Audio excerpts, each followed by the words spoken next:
Hello everyone! Hello everyone at welcome ulit sa aming vlog. Tara at samahan nyo kami dito sa Big Box Outlet. Actually, recently lang sila nag-open dito sa Red Deer, Alberta.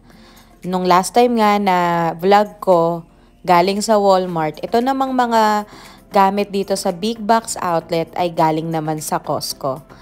Tara at samahan nyo kami. Sobrang maraming sale po talaga dito. Lalo na kami, lumipat na kami sa aming bagong apartment. Kaya naghahanap kami ng mga gamit namin sa bahay. Marami ditong mga damit, mga winter clothes, pangbata, pangmatanda, na murang-mura lang talaga siya. Unlike sa Costco mismo, pag pumunta kayo, 'di ba? Sobrang mahal. Pero dito naka 25% off, naka 50% off at sobrang mura lang talaga. May mga winter boots din at mga gamit sa bahay. Ito nga yung winter boots ni Yugo ay mura lang talaga din. Ito din may mga pangbata ding damit na sobrang murang-mura lang. Kaya ano pang hinihintay ninyo? Pumunta na kayo dito sa Big Box Outlet. Actually, chinek ko siya, wala namang defect.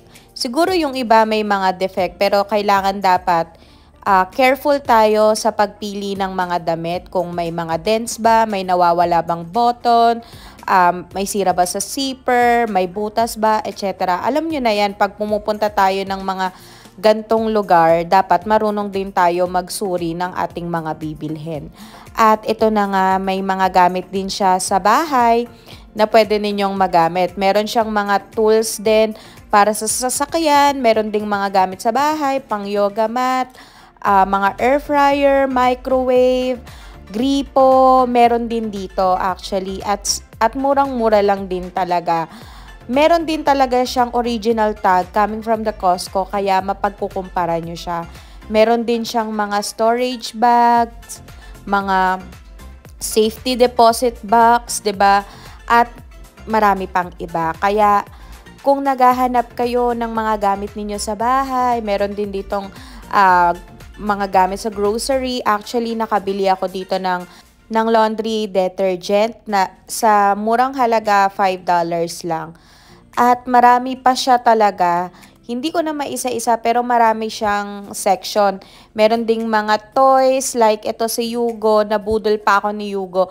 Yung Hot Wheels niya nabili ko lang ng almost $29 pero yung original price niya pag pupunta kayo ng Costco nasa $100 ata or $80 to $100 mga ganon. Kaya binili ko na rin kasi 'di ba? Mura lang din naman and at the same time mas expensive pag binili siya sa Costco.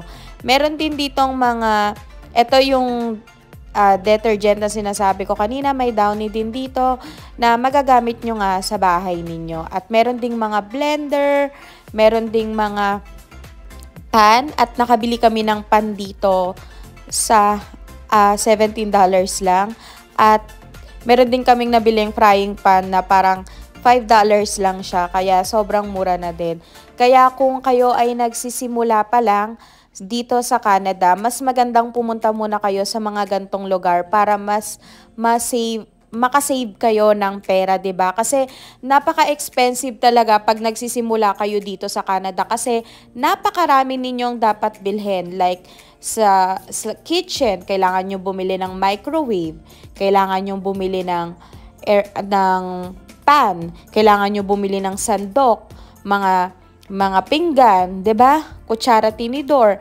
Ganun din pag kayo ay sa living room naman, kailangan nyo bumili ng dining table, kailangan nyo bumili ng TV, speaker, etc. etc. So sobrang mahal talaga magsimula dito sa Canada at alam naman natin na start from the scratch talaga tayo dito sa Canada. Kaya talaga dapat maging matalino tayo sa mga binibili natin. Dapat alam natin kung saan tayo makakamura kasi napakahirap talaga at napaka-expensive talaga kasi bayad pa lang sa apartment, 'di ba?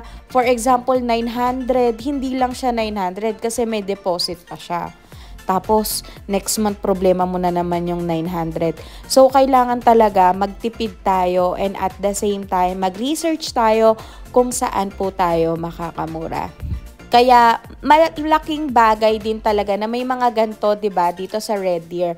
May mga mura tayong nabibilhan dito sa Red Deer ng mga gamit natin para nakaka-adjust tayo sa mga bayarin kasi hindi lang naman gamit sa bahay yung ating problema. Syempre, yung kakainin pa natin, yung pangbayad pa natin sa tuition kung tayo ay student, pangbayad natin sa bills, sa phone bills at kung saan pa. At ito na nga, nagbayad na kami ng mga napamili naming mga gamit namin sa bahay at maraming salamat po sa panonood ng aming vlog.